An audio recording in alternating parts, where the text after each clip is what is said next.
Let me ask you something. Have you ever walked into a mall, heart set on one small thing, completely unaware that it might be the last place anyone sees you? 16-year-old Lena Carrington wasn't the kind of girl who disappeared. She had plans, routines, a mother who waited for her texts like clockwork. She was bright, talented, obsessed with sketching dresses in the margins of her school notebooks. That Saturday afternoon, March 2nd, 2019, was supposed to be nothing special. Lena caught the bus to Maple Ridge Mall just after 3:30 p.m., wearing a light blue hoodie and white sneakers, a canvas tote slung over her shoulder. She texted her mom at 3:58 p.m., going to grab that dress and come straight home. Love you. That was the last time anyone heard from her. Now I want you to imagine this. Security footage places her walking calmly past the atrium fountain at 4:12 p.m. A minute later, she's browsing racks at a boutique near the West Wing. At 4:17 p.m., she's seen on a second camera, heading toward the escalator. And then, nothing. Just nothing. Lena never made it to the second floor. Never walked past the camera stationed at the food court. There was no exit footage. No panic. No struggle. Her phone last pinged inside the mall at 4:23 p.m. It disconnected just as the Wi-Fi zone ended near a service corridor. No one remembers seeing her walk down. But here's the part that still sends chills down her mother's spine. The security footage at 4 hours 17 minutes and 46 seconds, just before Lena steps out of frame, glitches for a split second. And in that second, there's something. A shadow. Not cast by Lena. Not from any shopper or display. Just a faint, shape-like distortion behind her right shoulder. And then it disappears. Along with Lena. I knew, her mother told investigators. The moment she didn't text back. I felt it. Caroline Carrington, Lena's mother, hadn't planned to worry until 7 p.m. That was their rule. But 6:15 came and went. She called. No answer. She sent 2 texts. Still nothing. By 6:30, she was pacing the living room. By 6:45, she was calling the police, even though they told her it was too early to file a report. She's not like that, Caroline insisted. She checks in. Every time. Something's wrong. What followed were the longest hours of her life. She drove to the mall herself, arriving at 7:40, retracing every possible path Lena could have taken. She went into the boutique. Lena had made a purchase at 4:10. The receipt was still warm. But no one had seen her after that. The mall security team pulled the footage quickly. The local police were involved by 9 p.m., and by midnight, the building had been searched, top to bottom. Every hallway, every bathroom, every locked service corridor. Nothing. Lena's tote bag, phone, wallet, gone. No signs of a struggle. No screams. Just absence. But when the footage was slowed down, frame by frame, that shadow, that flicker behind her shoulder, became more unsettling. It didn't look like another shopper. It didn't have form. It was like something moving without shape, without sound. Investigators dismissed it as a video error, but Caroline refused to let it go. You know your child.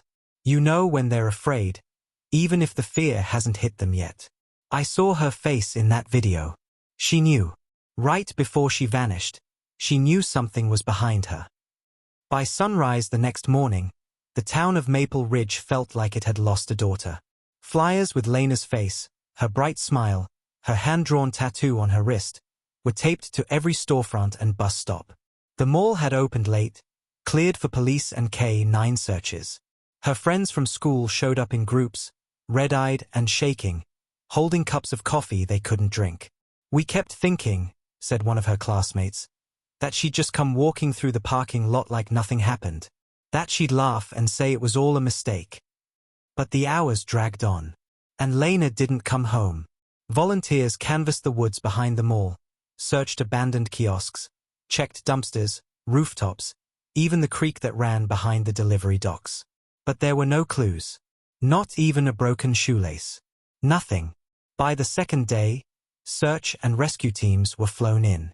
The footage was enhanced, cleaned, zoomed, studied. And again. That same frame. That same flicker. The second where something was there, and then wasn't.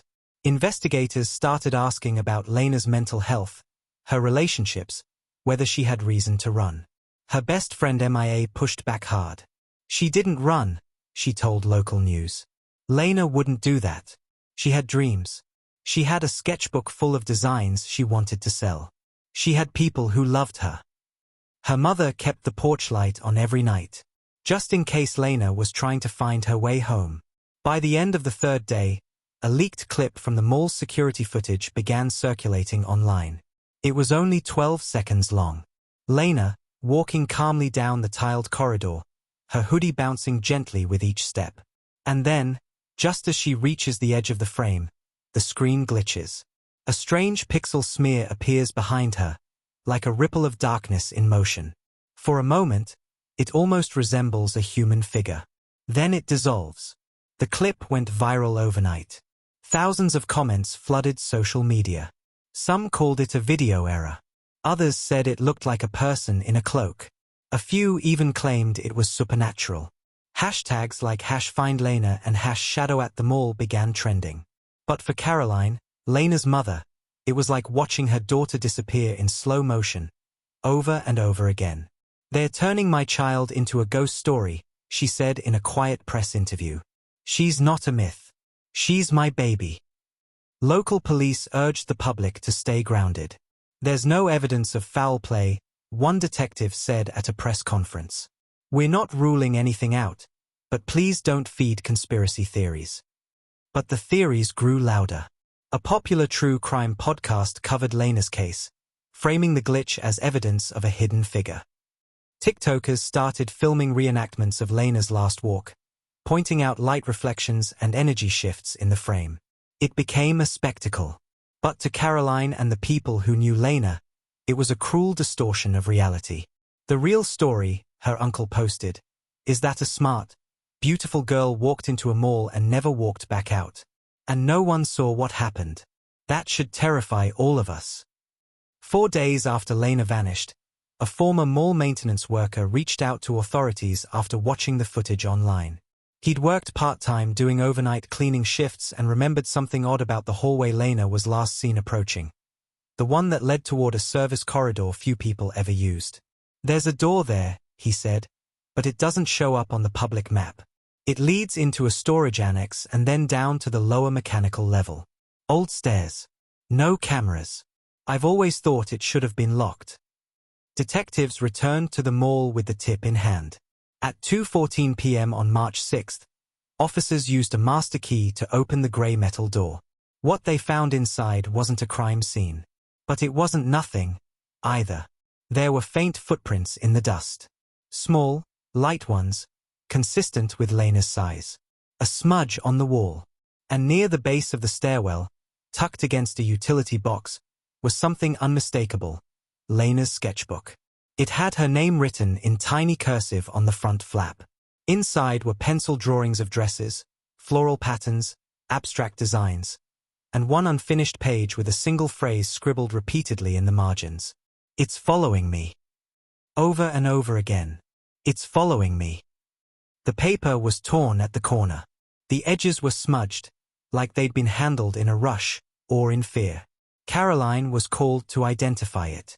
She knew the book instantly. "She kept it with her every day," she whispered. "She didn't let anyone else touch it." Investigators were careful not to call it evidence of a crime. But the sketchbook changed everything. Lena hadn't just vanished randomly. She'd felt something. She'd seen something. And somehow, even after all the cameras stopped, even after the shadow faded, she'd left a message behind.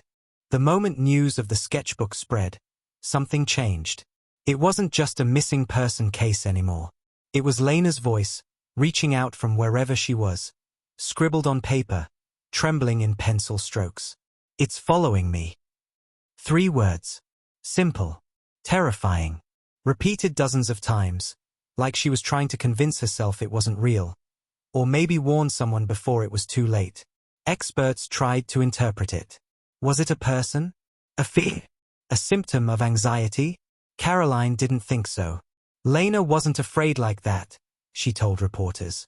She was shy, yes, but not paranoid. Not scared to be alone. If she wrote that, it's because something was there. Something real. The police doubled their search in the service tunnels. A full ground scan was ordered of the underground level, including duct spaces and storage rooms long since abandoned. Lena's scent was briefly detected near a sub-basement utility shaft, but the trail ended in cold concrete. No signs of blood. No signs of a fall. Just an overwhelming stillness, like the air had been sealed off for years. Meanwhile, online theories exploded. Some believed Lena was stalked by someone who knew the mall's blind spots. Others suspected trafficking, abduction, or something darker. Caroline refused to look at the theories anymore.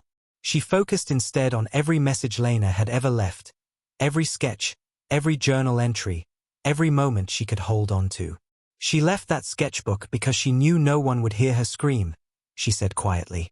So she screamed with her pencil. And I'm listening. The mall was temporarily closed.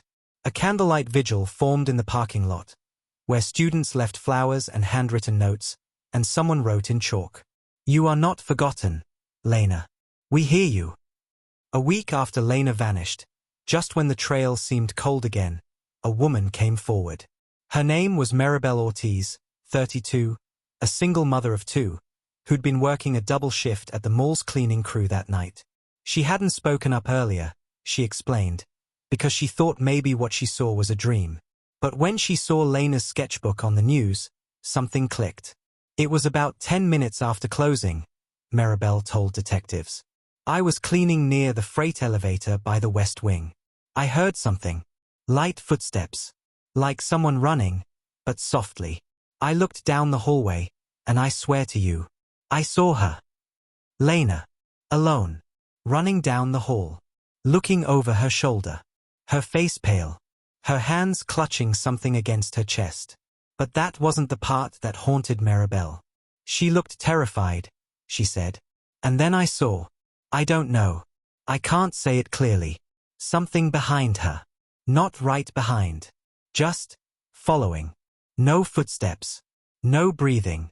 But I swear, the lights flickered. And it was like the air went heavy. I dropped my mop. When I looked again, she was gone. Police reviewed every camera angle again. But the hallway near the freight elevator didn't have footage past 9 p.m. That section had been under renovation for over a year. Dark, unfinished, and quiet. Maribel didn't have proof. But her story shook everyone. Caroline met Maribel in person. I believe her, she said afterward. Because she didn't just describe Lena. She described the fear. That same look I saw on her face in the video. That, knowing. After that, everything changed. Search teams expanded their focus. Psychics reached out. So did retired FBI agents. But the most disturbing part? Maribel's words echoed something Lena had once written in her journal, months before she vanished. Sometimes I feel like something follows me when I'm alone. Not someone. Not human. Just something I can't see. After Maribel's testimony, the search reignited, but not for long. Drones scanned the mall's roof and HVAC systems. A new canine unit was brought in to search the wooded perimeter. Even the nearby water retention ponds were dredged. But each new lead ended the same. Silence. Time dragged on. The story faded from national news. Volunteers stopped showing up. And the worst part? The sketchbook, that small sliver of hope, revealed nothing else. No fingerprints other than Lena's. No signs of a break-in or struggle. Just that message, it's following me. Caroline kept reading it every night, her fingertips tracing the grooves Lena's pencil had left behind. It's like she was begging someone to listen, she whispered. I just wish I'd listened sooner. Then came the audio. A technician at a local security firm, reviewing archived mall footage for another case entirely, reached out to authorities. He had isolated the original sound captured by a ceiling mic near the hallway where Lena vanished. The microphone wasn't high quality. It was used mostly for noise level monitoring. But at 4 hours 17 minutes and 48 seconds, 2 seconds after Lena passed by, there was something. Barely audible. A whisper. Not words. Not breathing. But a low, shifting hum. Like the wind through a pipe, or metal dragging against metal. No one could agree on what it was. Some said it was electrical interference. Others claimed it sounded like a voice too slow to understand. Caroline never listened to the clip. She said she didn't need to. I already heard it in my dreams, she told the detective. Ever since the first night. There's something in that place that doesn't want to be seen. And I think Lena saw it. From that day on, investigators stopped ruling things out. The case officially remained open. But unofficially, they'd reached a wall. A silence. A place where no logic fit. And Lena Carrington, bright, artistic, full of life, remained missing. It's been 4 years now since Lena Carrington vanished from Maple Ridge Mall. The dress shop where she made her last purchase has changed ownership twice. The hallway where the shadow appeared has been renovated and painted over. Yet some workers still say the air in that wing feels colder. Several employees have even refused to take the night shift. One swore she heard footsteps behind her when she was locking up after hours. Another said she found a charcoal sketch, rolled up under a storage shelf, that looked eerily similar to Lena's artwork. No one could explain how it got there. But Caroline, she believes it. I don't think Lena's truly gone, she says quietly. I think she's trapped, or hiding. Somewhere we can't see. Somewhere she's still trying to come back from. Every year on March 2nd, a small group of Lena's classmates, neighbors, and former teachers gather at the mall's west entrance. They light candles. They tie blue ribbons to the railing, the same color as Lena's hoodie. Caroline never speaks at these vigils. But she always stands quietly at the edge of the crowd, holding Lena's sketchbook against her chest. There are days I still expect the phone to ring, she once told a reporter. I imagine hearing her voice like it's yesterday. I walk past the mall sometimes, just in case. Her home remains untouched. Lena's room is exactly the same. Not frozen in time, but waiting, like a place that expects someone to walk back through the door any day now. And maybe that's what makes this story harder than most. There was no storm, no accident, no predator caught on camera. Just a glitch, a flicker, a shadow, and a girl who knew something wasn't right, who left behind her fear in pencil strokes because no one else could see what she saw. Lena Carrington vanished on a normal Saturday, in a place filled with lights and noise and people. And yet, no one saw her go. But maybe, someone did. There are some disappearances that linger, not just in police files or news archives, but in the air, in the memory of a town, in the heartbeat of a mother who still listens for a knock that never comes. Lena Carrington's story is one of those. A girl with dreams, a sketchbook, and a love for quiet spaces, who walked into a place filled with people, cameras, and noise, and somehow slipped into silence. No goodbye. No screams. Just a single message left behind, it's following me. Was it a person? A predator hiding in plain sight? Or was it something else? Something we still don't understand, lurking in the blank spots of our cameras, just outside the edge of our vision? What happened in that mall has never been fully explained. And maybe it never will be. But one thing remains clear. Lena felt something. She feared something. And she tried to warn us. Her story is not just about a girl who vanished. It's about all the quiet signals we miss. All the shadows we ignore. And the terrifying truth that in a world full of people, you can still disappear, and no one will see it happen. So tonight, as you close this video, take a moment to think about the unnoticed places in your life. The flickers in your memory. The gut feeling you shrugged off. And maybe, just maybe, listen for the echoes. Candle Hash. Thank you for watching. This is the Vanished Echo Stories. See you next time.